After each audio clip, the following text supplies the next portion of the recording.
आजारपणात स्तनपान. जर तुमच्या बाळाला अत्याधिक ताप किंवा अतिसार असेल तर तुम्ही त्याला आरोग्य केंद्रामध्ये घेऊन गेले पाहिजे. जेव्हा तुमचे बाळ आजारी पडते तेव्हा तो कदाचित जेवण करत नसेल, परंतु आजारी बाळासाठी जेवण खूप महत्त्वाचे आहे, ज्यामुळे तो निरोगी राहतो. 6 महिन्याच्या आतील बाळासाठी स्तनपान हेच एकमात्र जेवण आहे जे बाळाला दिले जाते.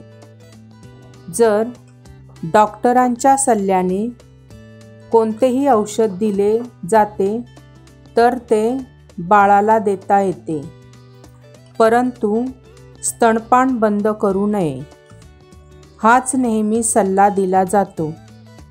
जर बाळा आजारी असेल तर नेहमीपेक्षा जास्त अनेक वेळा स्तनपान केले पाहिजे, कारण बाळाच्या शरीरात पाण्याची आवश्यकता वाढत जाते.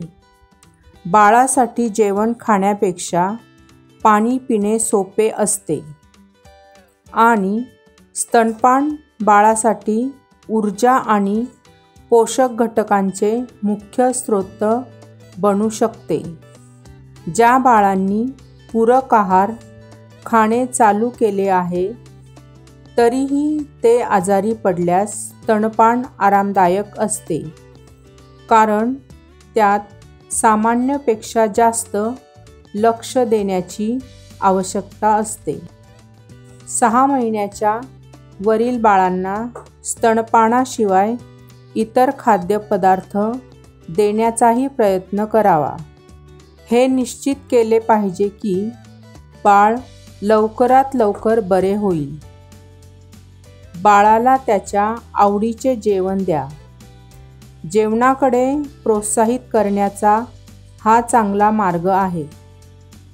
तुम्ही तुमच्या बाळाला देण्यात येणारे जेवण कुस्करून सुद्धा देऊ शकता, ज्यामुळे अशक्त बाळाला खाण्यास सोपे होईल.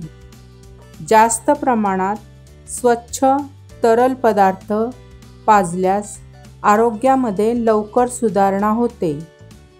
आजारपणात बरे न झाल्यावर बाळाला सामान्यपेक्षा अधिक जेवण दिले पाहिजे, ज्यामुळे शरीरात कोणत्याही प्रकारचा अशक्तपणा असेल तर तो भरला जाऊ शकतो.